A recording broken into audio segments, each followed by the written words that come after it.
Hi friends, ಮುಸ್ಲಿಮರು ಬಕ್ರೀದ್ ಹಬ್ಬ ಆಚರಿಸೋದು ಯಾಕೆ? ಮನೆ ಮನೆಗೆ ಒಂದರಂತೆ ಕುರಿ, ಮೇಕೆ, ದನಗಳನ್ನು ಕಡಿಯೋದು ಯಾಕೆ? ಬಲಿ ನೀಡಿದ ಪ್ರಾಣಿಯಲ್ಲಿ ಎಷ್ಟು ದಾನ ಮಾಡಬೇಕು?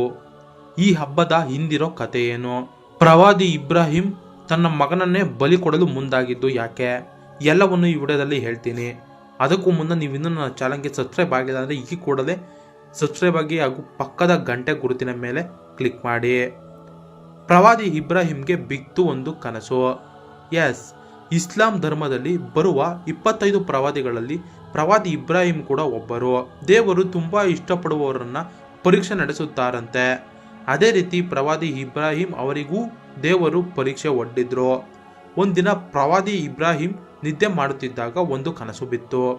ಅದರಲ್ಲಿ ಸಾಕ್ಷಾತ್ ಅಲ್ಲ ಬಂದು, ನಿನಗೆ ತುಂಬಾ ಇಷ್ಟವಾದುದನ್ನು ನನಗೆ ಬಲಿ ಕೊಡು ಅಂತ ಹೇಳಿದ್ರು.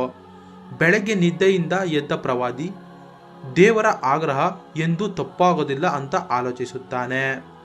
ನಂತರ ಪ್ರವಾದಿಗಳ ಬಳಿ ದೊಡ್ಡ ಸಂಖ್ಯೆಯಲ್ಲಿ ಒಂಟೆಗಳಿದ್ವು. ಹೀಗಾಗಿ 100 ಒಂಟೆಗಳನ್ನು ಬಲಿ ನೀಡಿದರು.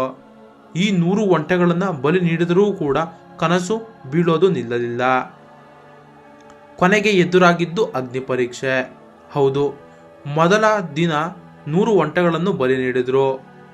ಅದೇ ದಿನ ರಾತ್ರಿ ಮತ್ತೆ ಕನಸು ನಿಲ್ಲಲಿಲ್ಲ. ಅಲ್ಲ ಬಂದರು ಆ ದಿನ ಕೂಡ ನಿನಗೆ ಇಷ್ಟವಾದನ್ನ ಬಲಿ ಕೊಡು ಅಂತ ಹೇಳಿದ್ರು. ಆಗ ಪ್ರವಾದಿ ಇಬ್ರಾಹಿಂಗೆ ಏನು ಮಾಡಬೇಕು ಅಂತ ಗೊತ್ತಾಗಲಿಲ್ಲ. ಮರುದಿನ 200 ಒಂಟೆಗಳನ್ನು ಬಲಿ ನೀಡಿದ್ರು. ಆದರೆ ಅದೇ ದಿನ ರಾತ್ರಿ ಮತ್ತೆ ಕನಸಿನಲ್ಲಿ ಬಂದ ಅಲ್ಲ ಅದೇ ಮಾತನ್ನ ರಿಪೀಟ್ ಮಾಡಿದ್ರು. ನಿನಗಿಷ್ಟವಾದನ್ನ ಬಲಿ ಕೊಡು ಅಂತ ಹೇಳಿದ್ದರು. ಮರುದಿನ ಎದ್ದ ಪ್ರವಾದಿಗಳು ಯೋಚಿಸುತ್ತಾ ಕೂತ್ರು, ನನಗೆ ಇಷ್ಟವಾದದ್ದು ಯಾವುದು ಅಂತ. ಆಗ ಅವರಿಗೆ ತಮ್ಮ ಮಗ ಇಸ್ಮಾಯಿಲ್ ನೆನಪಿಗೆ ಬರ್ತಾರೆ. ಆವಾಗ ಕನಸಿನಲ್ಲಿ ಬಂದ ಅಲ್ಲ ಹೇಳ್ತಿರೋದು ಏನು ಅನ್ನೋದು ಪ್ರವಾದಿ ಇಬ್ರಾಹಿಂಗೆ ಅರ್ಥವಾಗಿ ಬಿಡುತ್ತೆ.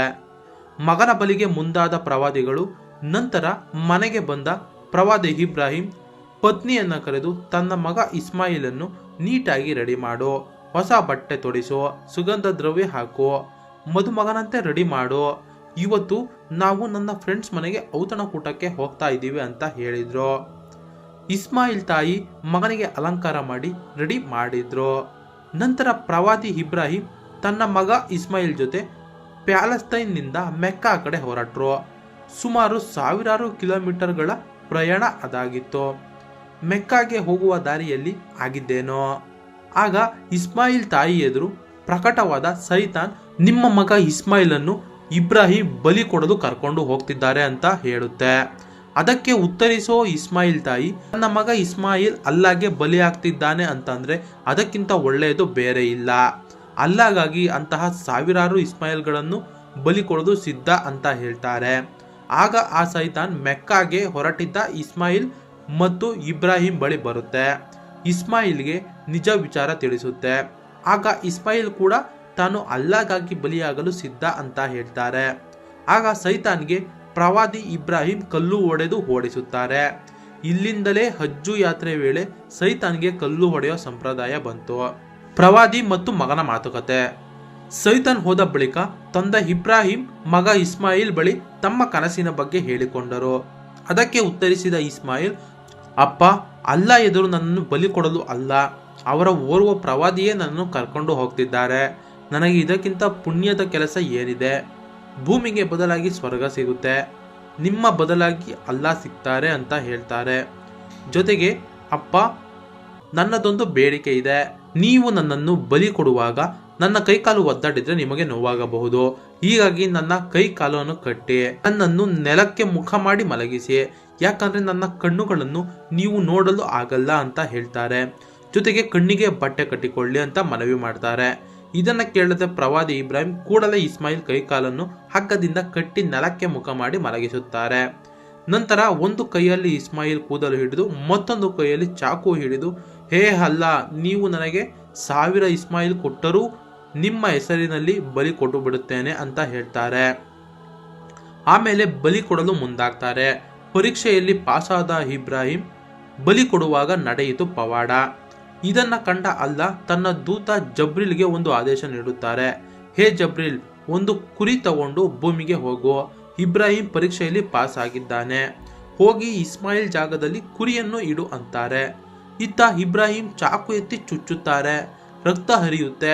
ಆದರೆ ಕಣ್ಣು ಬಿಟ್ಟು ನೋಡಿದಾಗ ತಮ್ಮ ಮಗ ಇಸ್ಮಾಯಿಲ್ ಪಕ್ಕದಲ್ಲಿ ನಿಂತಿರುತ್ತಾರೆ. ಮಗ ಇದ್ದ ಜಾಗದಲ್ಲಿ ಕುರಿ ಇರುತ್ತೆ. ಆಗ ಆಕಾಶವಾಣಿ ಒಂದು ಕೇಳಿಸುತ್ತೆ, ಹೇ ಇಬ್ರಾಹಿಂ, ನೀನು ನನ್ನ ಪರೀಕ್ಷೆಯಲ್ಲಿ ಪಾಸ್ ಆಗಿದ್ದೀಯಾ, ನಿನ್ನ ಈ ಪರೀಕ್ಷೆಯನ್ನ ಜನ ಶಾಶ್ವತವಾಗಿ ನೆನಪಿನಲ್ಲಿ ಇಡುತ್ತಾರೆ, ಪ್ರತಿ ವರ್ಷ ನನ್ನ ಹೆಸರಿನಲ್ಲಿ ಬಲಿ ನೀಡುತ್ತಾರೆ ಅಂತ ಆಕಾಶವಾಣಿ ಹೇಳುತ್ತೆ. ಅಲ್ಲಿಂದ ಇಲ್ಲಿವರೆಗೂ ರಂಜಾನ್ನ 70 ದಿನಗಳ ಬಳಿಕ ಬಕ್ರೀದ್ ಹಬ್ಬ ಆಚರಿಸಲಾಗುತ್ತೆ. ಲೆಕ್ಕವಿಲ್ಲದಷ್ಟು ಕುರಿ, ದನ, ಒಂಟೆಗಳನ್ನು ಬಲಿ ಕೊಡುತ್ತಾರೆ. ಬಕ್ರೀದ್ ಹಬ್ಬದ ವಿಶೇಷತೆ ಏನು?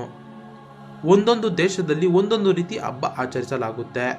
ಭಾರತ, ಪಾಕಿಸ್ತಾನ ಸೇರಿದಂತೆ ಹಲವು ದೇಶಗಳಲ್ಲಿ ಈ ಹಬ್ಬ 3 ದಿನಗಳ ಕಾಲ ನಡೆಯುತ್ತೆ. ಅದೇ ಗಲ್ಫ್ ದೇಶಗಳಲ್ಲಿ 7 ದಿನಗಳ ಕಾಲ ಈ ಹಬ್ಬ ನಡೆಯುತ್ತೆ. ಇಲ್ಲಿ ಬಲಿ ಕೊಡುವ ಪ್ರಾಣಿಯನ್ನು 3 ಭಾಗವಾಗಿ ಮಾಡಲಾಗುತ್ತೆ. ಒಂದು ಭಾಗ ಬಡಬಗ್ಗರಿಗೆ ಹಂಚಲಾಗುತ್ತೆ, 2ನೇ ಭಾಗ ಸಂಬಂಧಿಕರಿಗೆ ನೀಡಲಾಗುತ್ತೆ, ಉಳಿದ 3ನೇ ಭಾಗವನ್ನು ತಾವೇ ಮನೆಯಲ್ಲಿ ಅಡುಗೆ ಮಾಡ್ತಾರೆ. ಫ್ರೆಂಡ್ಸ್, ಇದು ಬಕ್ರೀದ್ ಹಬ್ಬದ ವಿಶೇಷತೆ. ಬಲಿ ಕೊಡೋದು ಯಾಕೆ ಅನ್ನೋದನ್ನ ತಿಳಿಸುವ ಒಂದು ಚಿಕ್ಕ ಪ್ರಯತ್ನ. ನೋಡ್ತಾ ವೀಕ್ಷಕರೇ, ಇದಾಗಿತ್ತು ಇವತ್ತಿನ ವಿಡಿಯೋ. ಇದೇ ತರ ಹೆಚ್ಚಿನ ವಿಡಿಯೋಗಳು ನಿಮ್ಗೆ ಏನಾದರೂ ಬೇಕು ಅಂತಂದ್ರೆ ನನ್ನ ಚಾನಲ್ನ ಸಬ್ಸ್ಕ್ರೈಬ್ ಮಾಡ್ಕೊಳ್ಳಿ ಹಾಗೂ ಈ ವಿಡಿಯೋಗೆ ಒಂದು ಲೈಕ್ ಅನ್ನೋದನ್ನ ನೀಡಿ.